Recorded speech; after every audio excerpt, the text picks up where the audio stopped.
Hello বন্ধুরা, সকলকে স্বাগত এক্সাম পারপাস ইউটিউব চ্যানেলের আরেকটি নতুন ভিডিওতে। জিএনএম নার্সিং অ্যাডমিশন 2024-এর এন্ট্রান্স এক্সাম সম্বন্ধিত যে ক্লাস শুরু হয়েছিল, আজকে তার আরেকটি নতুন ক্লাস। আর আজকের ক্লাসের বিষয় হলো ভৌতবিজ্ঞান। আজ আমরা ক্লাস 9-এর ভৌতবিজ্ঞান বই থেকে নেওয়া পরিমাপ চ্যাপ্টার থেকে কিছু বিশেষ প্রশ্ন উত্তর নিয়ে আলোচনা করব। পরীক্ষার জন্য এই চ্যাপ্টারটি খুবই গুরুত্বপূর্ণ, তাই অবশ্যই সবাই মনোযোগ সহকারে ক্লাসটি করো। চলো তাহলে ক্লাসটি শুরু করা যাক। প্রথম প্রশ্ন, নিচের কোনটি ভৌত রাশি? দেখো, প্রথমে আমরা এই প্রশ্নের উত্তরটা জানবো এবং তারপর জানবো ভৌত রাশি কী। তো এখানে উত্তর হবে সি, আয়তন। আয়তন হলো একটি ভৌত রাশি।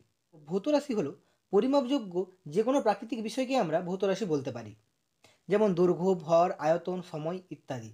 অর্থাৎ পরিমাপের এককগুলিকে ভৌত রাশি বলা যেতে পারে। 2 নম্বর প্রশ্ন, নিচের কোনটি ভৌত রাশি নয়? দেখো, এখানে উত্তর হবে সি, সোনা। সোনা ভৌত রাশি নয়, কারণ এটা কোনো একক নয়। সোনা হলো একটি বস্তু। এখানে তড়িতাধান, ভরবেগ এবং বল হলো বিভিন্ন বস্তুর পরিমাপের একক। 3 নম্বর প্রশ্ন, নিচের কোনটি স্কেলার রাশি? এখানে উত্তর হবে বি, চাপ। চাপ হলো একটি স্কেলার রাশি। দেখো, এই প্রশ্নের সাথে আমরা জেনে নেব যে স্কেলার রাশি কী। আমরা আগের প্রশ্নে ভৌত রাশি সম্বন্ধে জেনেছি। সেই ভৌত রাশির দুটি ভাগ, প্রথমত স্কেলার রাশি এবং দ্বিতীয়টি হলো ভেক্টর রাশি। এই স্কেলার রাশি হলো সেই সব রাশিগুলি যাদের কেবল মান আছে কিন্তু কোনো অভিমুখ নেই, যেমন ভর, সময়, আয়তন, কার্য, শক্তি, ঘনত্ব, তাপমাত্রা, ক্ষমতা, চাপ প্রভৃতি। এগুলো সবই হলো স্কেলার রাশি। পরের প্রশ্নে যাওয়ার আগে তোমাদেরকে একটা কথা বলে রাখি, বিগত বছরের প্রশ্নের প্যাটার্নের উপর ভিত্তি করেই এই প্রশ্নের উত্তরগুলো বানানো হয়েছে, তাই পরীক্ষার আসার সম্ভাবনা অনেক।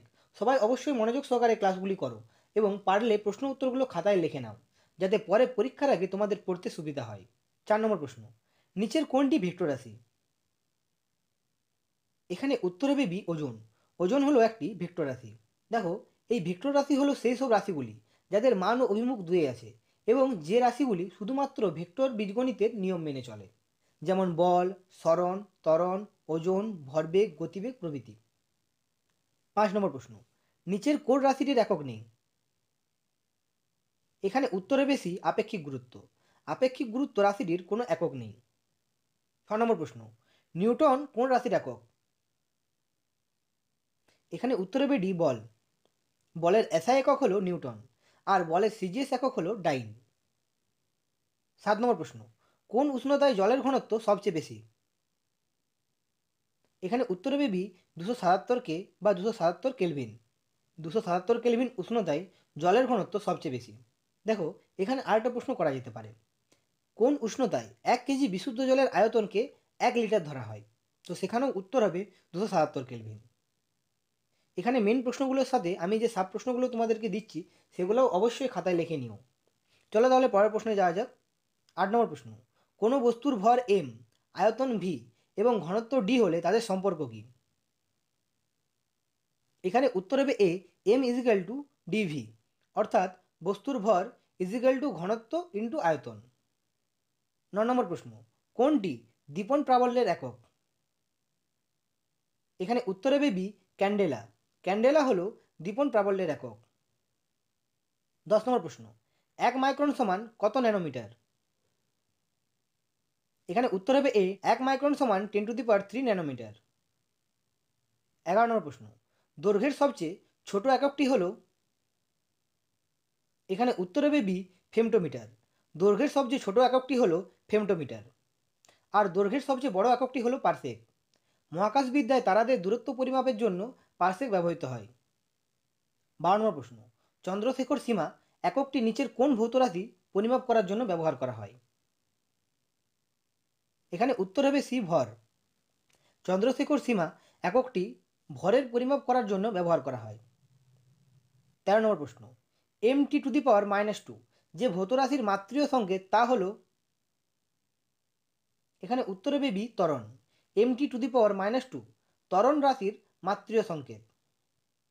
14 নম্বর প্রশ্ন, বলের মাত্রীয় সংকেত কোনটি?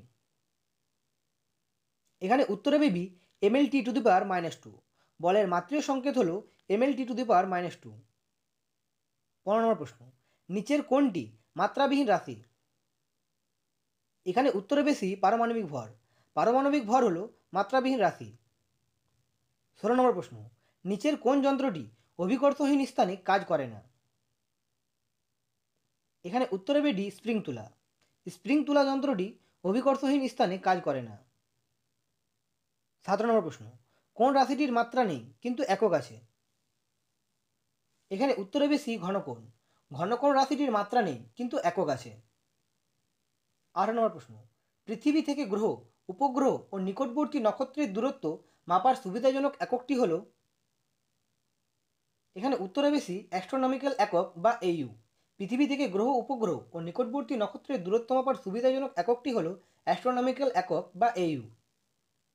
19 নম্বর প্রশ্ন, নিচের কোনটি কার্যের সমমাত্রিক রাশি? এখানে উত্তর হবে ডি, শক্তি। শক্তি হলো কার্যের সমমাত্রিক রাশি।